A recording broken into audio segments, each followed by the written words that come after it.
Hello, and welcome to this episode of Asian World Podcast with Dr. Hawkins. On this episode, we're going to look at Orientalism Part 2. In the last episode, we looked at Orientalism Part 1, which was in essence the 18th century effort by the British imperialist to discover, define, categorize, and exhibit India for governing purposes. And we talked a little bit about Enlightenment epistemology and their attempts to categorize everything and to essentialize Indians as people so that they understood what they were governing and they could formulate effective policy. However, by the time we get to the middle of the 19th century, things have become unbearable. As you know from a previous episode of this podcast as well, when we talked about the strange case of Sati and the British civilizing mission, British imperialism by the 19th century becomes suffocating and paternalistic and oppressive. And eventually this reaches a point that the Indians rise up in rebellion in 1857. It begins as a mutiny in the Indian colonial army, so it's sometimes known as the Sepoy Mutiny or the Mutiny of 1857. And it is horrible. It's essentially insurgency war all across the subcontinent. It's bloody, it's brutal, it's horrific. Ultimately, however, the British are able to prevail and put the mutiny down. Now, they're able to do so for three reasons. Two are practical, and the third one is really important for what we're going to talk about today. So first, they were able to seize control of Delhi, which was the capital of Hindustan, which was the mutiny's state that they wanted to build. And they seized control of the railroad. So once they got Delhi and once they got the railroad, they control the logistics in the subcontinent. So they can move arms, supplies, they can dispatch troops to the front, they can have troops retreat. And so it provides the British with a tremendous logistical advantage. Second, the British were able to control the ports. And this was also one of the keys to victory. They were able to draw upon the wealth of the empire and continuously import fresh supplies, fresh troops, virtually anything they needed, whereas the mutinees, the Indians, were left to scrounge and scavenge for whatever they could get. And so eventually, just in terms of supplies, the mutiny wore down. And then number three, and this is important, the British realized that they could break the back of the mutiny if they were able to turn Muslim and Sikh against Hindu. Now remember, when the British arrived in India, India was ruled by a Muslim dynasty, the Mughal dynasty. And they had made a good peace with the Hindu Maharajas and with Hindu communities. And to tell you the truth, most of the communities in India are pretty eclectic. So you would have a Sikh guru, which would perform medical practice. You would have a mosque. You could have a number of Hindu temples. And people would sort of share identities in a community. But the British during the mutiny go to Muslims and they go to Sikhs and they say, why are you participating in this? Can't you see what's going on here? India has been effectively ruled by a Muslim regime for centuries. And this is a Hindu attempt to take the country back from Muslims. You must see what's happening here. And the British were effective in their propaganda. And so soon the Muslims and the Sikhs join with the British against the Hindus, and the mutiny is put down. And when the dust settles, over 6,000 British subjects are dead in India. However, an estimated 800,000 Indians are dead. While we can never overstate the loss of life, one of the biggest legacies of the mutiny was actually philosophical and governmental. In the wake of the uprising, the British had to face an unhappy fact. They missed something. They thought through the first Orientalist project that they had essentialized India. Not only India, the place, but India, the social and cultural phenomenon, meaning that they had been able to effectively essentialize all categories of people in India in a way that they understood a Hindu, they understood a Muslim, they understood a Shudra, and so on and so forth. And if they did, if that was successful, how did they not see this coming? There was a great big hole in their knowledge. And so the British, after contemplating this, perhaps anticipating Stoller and Cooper's article 140 years before it came out, they ultimately determined that the initial Orientalist project had been too informal. And it was an informal project. And I wanted to make this clear in the last episode. The first Orientalist campaign was not educated scholars coming and systematically, sort of scientifically discovering India. It was every knowledge source. And much of it romantic. And so really in the 18th century, what you have is amateur scholars, travelers, adventurers, all painting and collecting artifacts. They're writing fiction. They're writing travel logs. They're writing poetry. They're making sketchings. And so it was based on this soft, pseudo-academic methodology. And it was incredibly romantic. People wanted to sell these things as, at the time, what they called exotica. So they're trying to make India look in a particular way.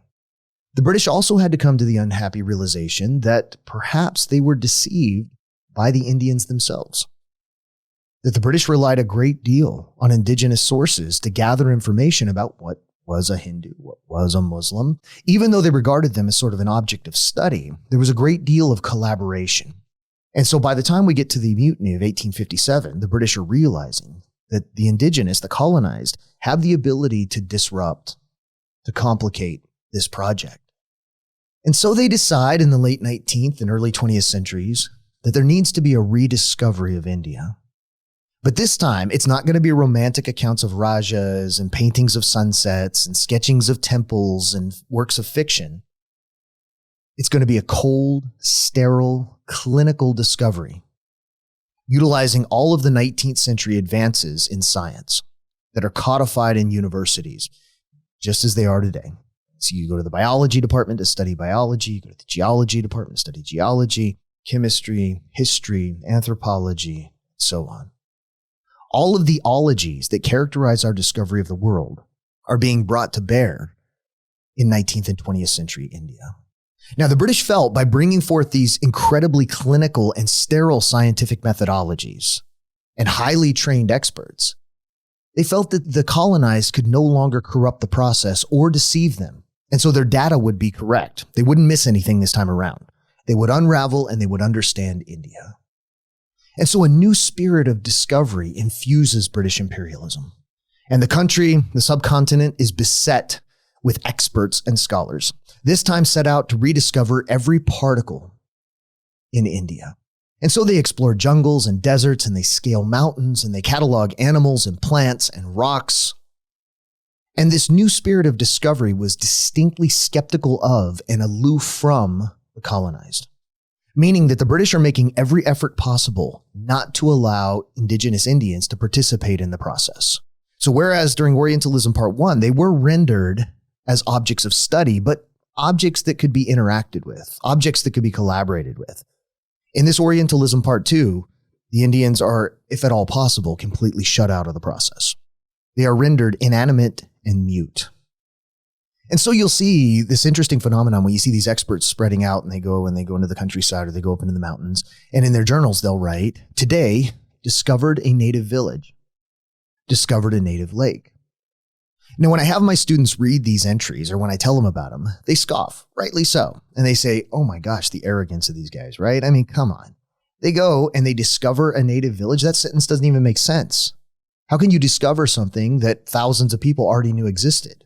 Or they discovered a lake as if Indians had never seen it. People make this point about Columbus, that Columbus discovered the new world that had already been discovered by tens of millions of people already living there.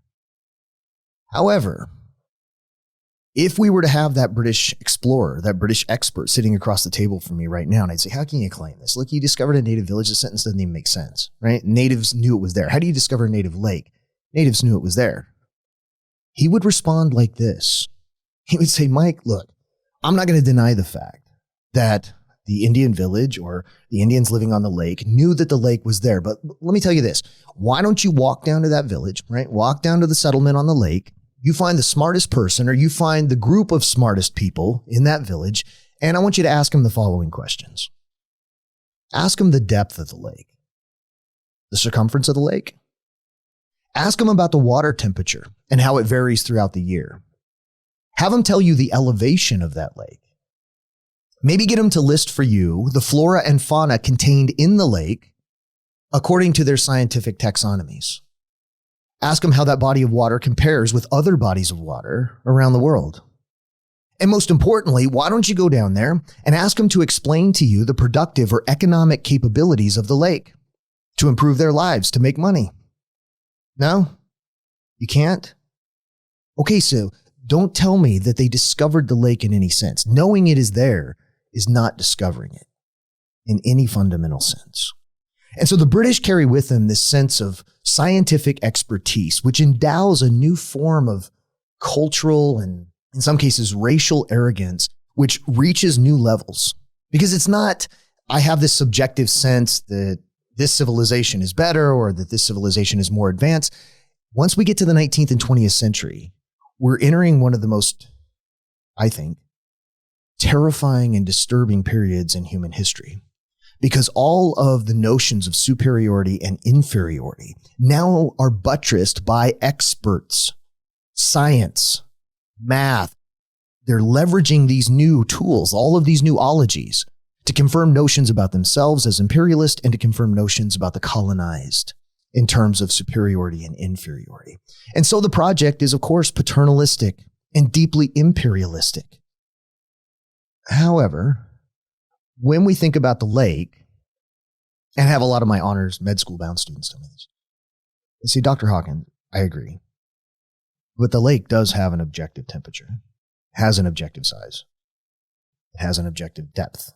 There are numbers that accurately describe that lake. So while we fundamentally disagree with the British imperialists' assumptions undergirding his use of science, science is solid. Those are hard numbers. And I might concede that, but with Orientalism Part 2, just as with Orientalism Part 1, we run into a scientific problem. Yeah, I can give you the depth of the lake, the circumference of the lake, the temperature of the lake. How do we coldly, objectively, scientifically discover human beings as social and cultural creatures in a way that they cannot corrupt the process or compromise the data? In other words, how do I take all of this new 19th century, early 20th century science, and how do we apply it to human beings as social and cultural creatures? Now, biologically, we can do that, right? And it shows a great sameness among human populations. We're mammals and we're vertebrates and so on and so forth. But how do we apply it to human beings as social and cultural creatures? Well, in the 19th century, the British revived an old social technology. It's been around since ancient times. This wasn't a mystery. The Persians used it, the Babylonians used it, the Romans used it. But it received new life in the 19th century, much to the detriment of the human race. In 1871, the British conducted a colonial census. Now, originally, if we go back to even the ancient regimes, the purpose of the census was simply to count people, usually for taxation purposes or corvée labor, and you wanted to know how many people you had in a particular area, how those people could be mobilized for taxation, right? Ancient profits, so taxation or labor. But in the 19th century, the census is reborn under a new modern scientific regime with all of the same assumptions of biology and geology and zoology and the same sort of clinical, cold, sterile science that could discover, define, categorize, and exhibit human beings scientifically as social and cultural creatures in a way that they couldn't compromise, that they couldn't disrupt the methodology. And this is worth thinking about. Think about what the modern census is. The modern census is a social technology designed to fundamentally do two things. One, it's meant to provide an organized, gridded system for reference over a population. So it's a structure that can be imposed over populations for reference purposes. Two, the purpose of a census is to scientifically disaggregate the complexity of individual citizens into manageable data sets. Meaning that you want to take a human being and all their social and cultural complexity, and you want to try to find a way to take them apart, to disaggregate them and put them into a series of data sets that can be analyzed, right, without them complicating it. It's to reduce you in all your social and cultural complexity to a set of integers on a page, a series of binary marks on a grid, to put you in a series of boxes along with others of your same classification. So if I can take you in all your complexity and I can have on this gridded system a set of binary marks like yes to this category, no to that category, yes to this category, no to that category, then I can quantitatively disaggregate you into a series of data sets and lump you in with other people. And that way I get a good view of what society is. And so fundamentally, a census is an attempt to scientifically map a population. And that's what it is. Just like you would map land. So if I want to map land, what I do is I try to identify its contours and its features and its elevations. And then once I kind of understand these things, I place a grid over it for reference. This is what we do with the entire world. And this grid and my understanding of its contours and elevations through a variety of symbols on the map allows me to understand the essence of the land. It allows me to view it as if I were above it and comprehend it in its totality, even if I've never been above it. Right? So long before airplanes, people were making maps, right? And they were looking at it from the top down. Once I understand it at this level, in its totality, once I've disaggregated it and I have symbols marking all of its elevations and contours and I've gridded it for reference, now I can explore it. I can traverse it. I can alter it. I can build upon it. I can make it productive. I can make it serve me. And so what we're talking about in the 19th and 20th century censuses is a form of government surveillance. Now, sometimes my students say, well, take off your tinfoil, but that's what it is. It's a social tool for surveilling the population, just the way mapping is a process of surveying or surveilling the land. And it's designed to surveil and track populations by disaggregating them statistically, quantifying them, and then taxonomizing them, putting them in these data sets, right, in these categories. So think about it. The modern census doesn't just count people. Okay, the census of 1871 in India didn't say, well, how many people do we have in our colony? It wants to know a variety of different things. We just had a census in 2020. So if you took part in that, think about what they want to do. It wanted to know virtually everything about you in as many ways as possible. So just thinking on our own, and the census of 1871 wasn't that different. What do they want to know? They want to know your race, your ethnicity. They want to know your language. They want to know your gender, your age, your location. In India, they wanted to know their religion, your education level, your marital status. There's a variety of questions that try to establish your net worth. And they want to systematically know all of those details. By doing this, what I've done, I have essentially taken you apart. I know you now. I know what you are. Now, we're used to this question, but this is a weird question that's very distinct to the West. I don't know if anybody's ever walked up to you, or you probably thought it in your mind, and you're like, what are you? Now, a lot of times when people ask that, they're confused about what race or ethnicity someone is. They all might be confused about their gender or their sexuality or their nationality. But this idea of what you are, when that question forms up in your mind, what you are asking is, what are your statistical categories, right? So if I were to disaggregate you, how could I classify you? Now, we're good at this, right? We intuitively grasp it about ourselves. We have a consciousness of it, and we have a consciousness of it in other people. I could take any person in the United States of America, and on my clap, they could religiously recite all of their serialities, right? So on my clap, I could say, male, white, middle class, American, Omaha, Nebraska, professor, right? You could go right down and you could disaggregate yourself on my clap. Wouldn't take you much thought. And so by doing this, the census seeks to understand, what are you? Now, once I take that apart, once I disaggregate what you are, I can locate you on a series of intersecting grids. And that leads me to understanding not just what you are, but what your kind is. Where do your numbers fall? Where do other people's numbers fall? What groups are alike? What characteristics are shared? What characteristics are dominant? What characteristics are outliers? And so by disaggregating, I know what you are, and I know what your kind is. Once those data sets are made available to those that govern, they know how to effectively govern you better.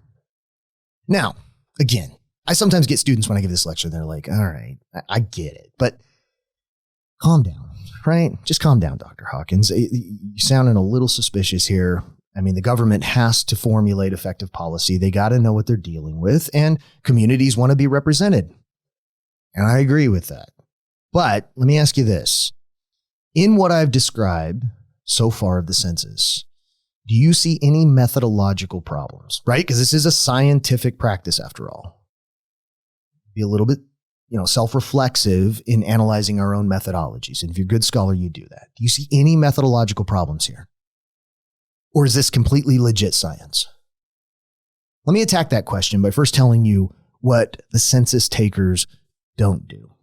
So when they conduct a census in India in 1871 or in the United States in 2020, and they send the census takers out and they're going to get all this information, do you know what they don't do? They don't show up at my door, knock on it, and have a blank legal pad. They come inside and they sit across from me and they say, Mike, just let's get to know you. I got a blank page here. Let's fill it up. I want to crawl inside your head and I want to know all about Mike. So just, tell me about yourself. And I say, wow, this is great. People love to talk about themselves. Well, let me tell you about my travel interests. Let me tell you about my hobbies. I'll tell you what I like and what I don't like. I'm trying to grow this particular kind of plant. I've just started to learn cooking this dish. I'm really into the new FX series Shogun. And I could talk to him for an hour and tell him all the different things about myself. And he'd be scribbling it down to a pencil just to smoking. This is amazing. This is great stuff. No, they don't do that. Why don't they do that?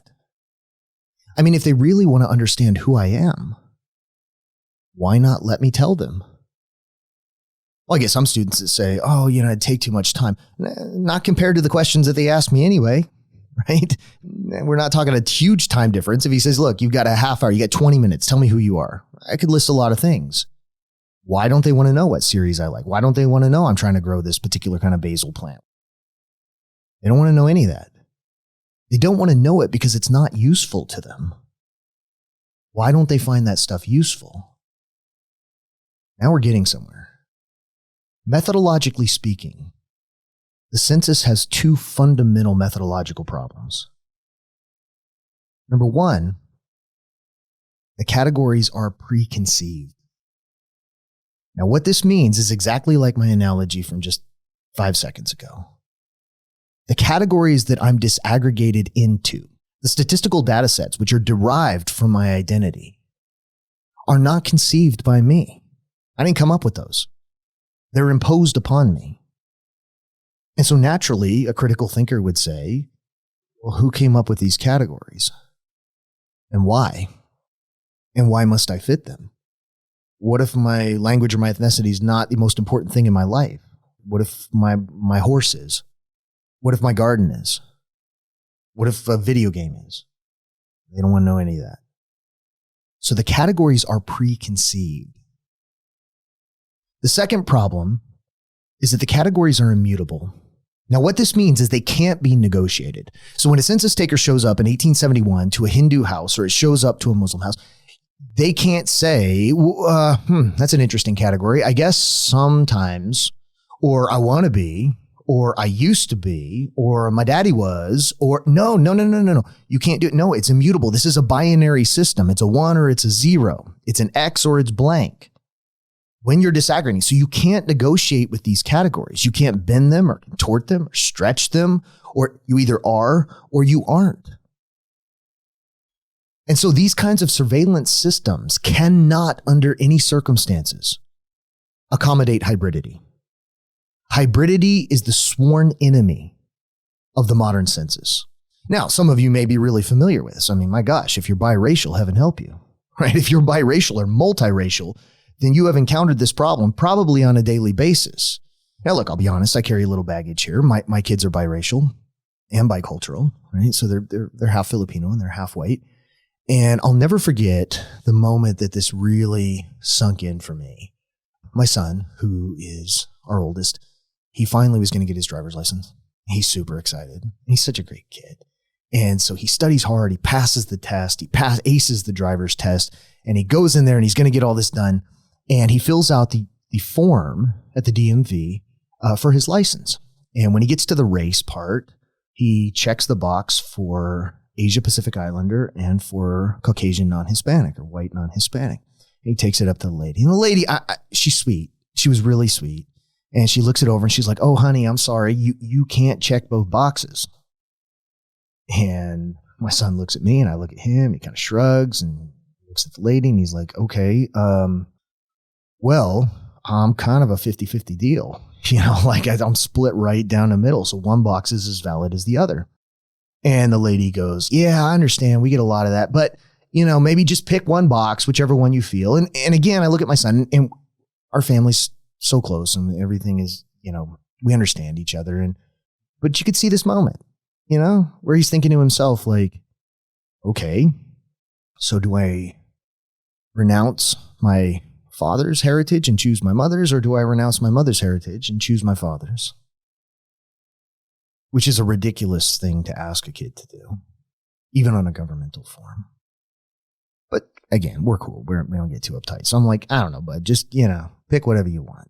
But then my academic brain, my highly paranoid brain, now having read so much history, I start to run through scenarios. And I think to myself, okay, well, what if my son chooses white? Yeah. Well, to look at him, he's not white. He's just not. So what happens if he gets into some kind of a sticky situation and the authorities of one type or another ask to see his ID? And on the ID, it's got his picture. They look at him, match his picture, but here it says white. And they say, well, this kid ain't white. And then, it turns into a thing. On the other hand, what if he chooses Filipino? Now, I hopefully am not a bad father, but I've taken my kids to a lot of some would call sketchy places in this world where things have gone sideways. And there have been moments where we had to immediately get out. And so I'm thinking to myself, okay, well, what if we're in the southern Philippines and something goes sideways and I got to get my kid out and people are trying to smuggle friends and relatives and everything else. And we get some official who's trying to process 1,000 passports to get people out safely. And they look at this and it says Filipino on it. And then they look at me and they say, well, you're pretty white. He's not. What if you're trying to smuggle somebody out of the country? And then we run into complications.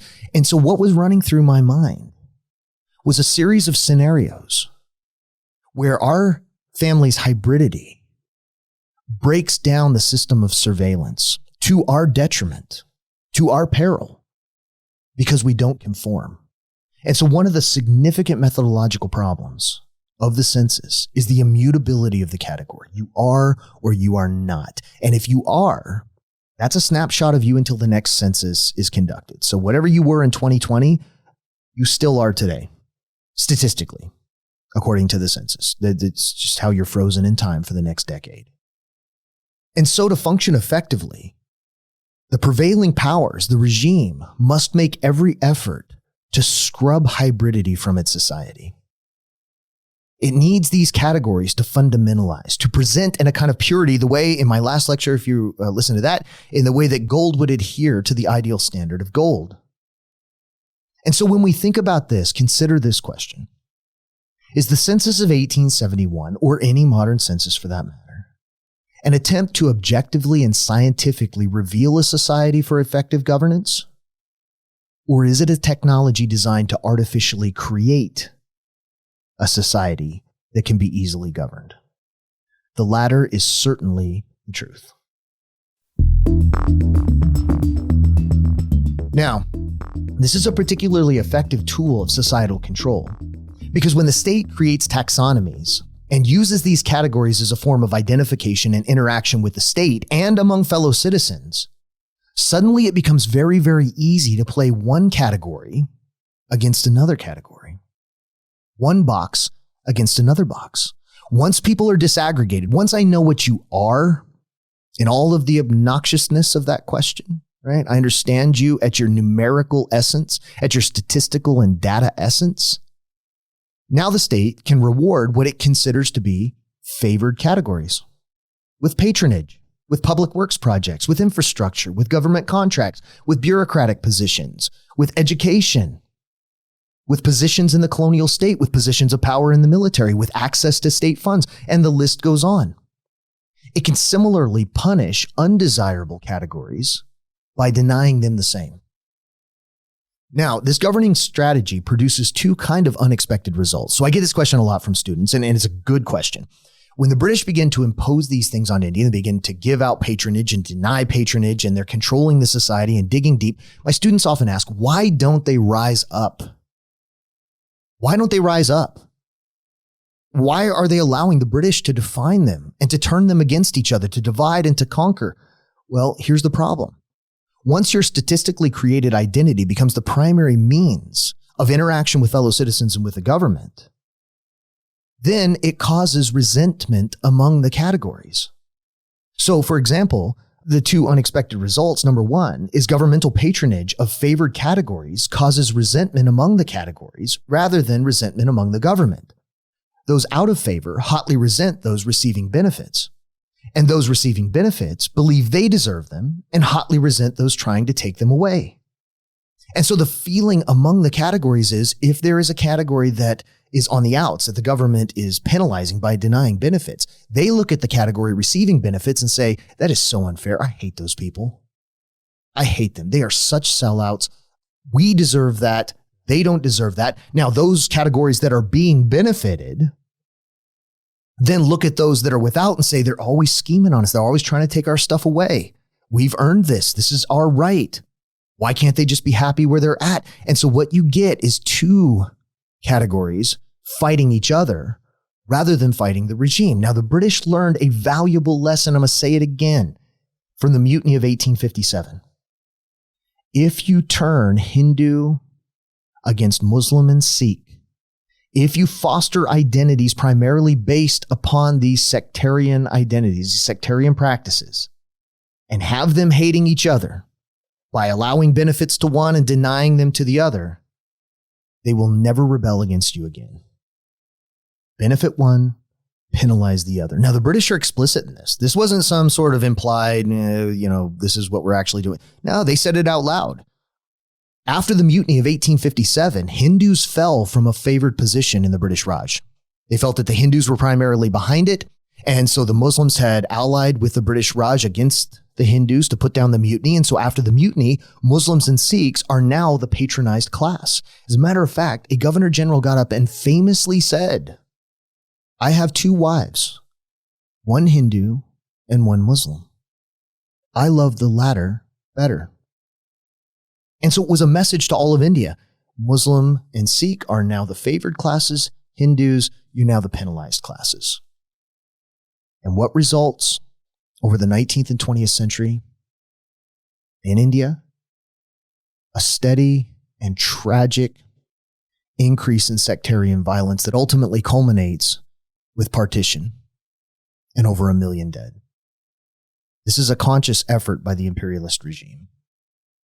The second thing that's kind of an unexpected result is because these identities are the primary contact point with the government and with fellow citizens and are tied to privilege and wealth, these identities naturally begin to fundamentalize in fictitious ways. Remember, the identities are preconceived. The census worker didn't go to the house and say, okay, tell me what you are, right? What do you like? What is about? No. They're preconceived and imposed upon people. Even though they're artificially created and preconceived, when people's identities are tied to them and tied to their benefits and privileges or lack thereof, these identities begin to fundamentalize. This is our kind. We're not like them. They're not our kind. They don't understand us. We should marry within our kind. We should trade within our kind. I can trust my people. Can't trust them. They're always trying to take away our benefits. Or we can't trust them. They're always trying to keep us from benefits. Now, when these identities begin to fundamentalize, what's amazing about them is they begin to develop all kinds of ahistorical subcultures. And they begin to identify with clothing and with symbols and with vernaculars and affectations by which I can identify my people, my category, those I can trust, and by which I can identify conversely those that I don't trust, those that aren't my people, those that are always trying to take something from me. This fundamentalization of identities, what you are as created by the modern census, create a situation in which the colonized historicize themselves and their enemies and begin to create narratives of animosity and grievance. And we see this in the post-colonial world all over, from Rwanda to India to Southeast Asia. Now, at this point, once these identities are fundamentalized, well, who would question the government? Government, we don't think the government created these. We think that the government is simply representing ancient identities and trying to mediate the conflicts that have always existed. However, to paraphrase the great scholar Vicente Raphael, which is just a chilling statement, he in essence said in his book, White Love, that the census is the final act of colonization. because it is through the colonial census that the colonized learn to colonize themselves. The identities are adopted, the animosities entrenched, which allows the colonial regime to continue. So, look, now that we know this, here comes the next critical question. Why buy in? Why do we play this game? Why do I consent to the state determining what I am and what should be the most important thing? What if I wanted to identify as a gardener? And I said, no, that's what I am. That's how I want to be known. It doesn't matter. I'm whistling in the wind. The British learned during the initial phases of imperial occupation that the key to enduring power is slow and steady bureaucratization, meaning get everyone involved in bureaucratic interactions where they are forced to engage with the government and engage with one another through bureaucratic requirements relative to the identities by which they are known. We must embody, we must inhabit our categories. Yeah, look, we live in a pretty free society in the United States, but you have to conform. You know how I know? You want to drive a car? You're going to have to check a box. You want to travel? You want a passport? You better check a box. You want to get a bank loan, apply for college, receive government grants or contracts? You want to in any way navigate the modern world? You better check a box. You better inhabit a category. Because I'm not going to get any government grants saying, I'm a gardener. Right? They're not going to let me travel to Polynesia when I choose to put on my passport like I identify as a gardener. That is not going to pass immigration. We must inhabit our statistical boxes, or we lose all our privileges. Even those without privilege lose whatever privileges they have. Now, again, I get super passionate about this. You're going to have to forgive me. But I get super passionate about this because I have seen its legacy. You all have seen its legacy. After the British Raj ends, they decide to partition the subcontinent between India and Pakistan, and I won't give that lecture here. But read a book by Singh called Train to Pakistan, and it'll give you an idea of what these categories produce. If you've seen the movie Hotel Rwanda, it'll give you an idea of what these categories produce. And so it's something that we need to think critically about, not only as a legacy of empire, but as a continued practice of surveillance and categorization, which produces animosity and produces tension and can allow populations to be surveilled and controlled. Thank you again for listening to this episode of Asian World Podcast. If you'd like to support this podcast, please see the link below. Also check out my other published works, including my audiobook of Making Moros.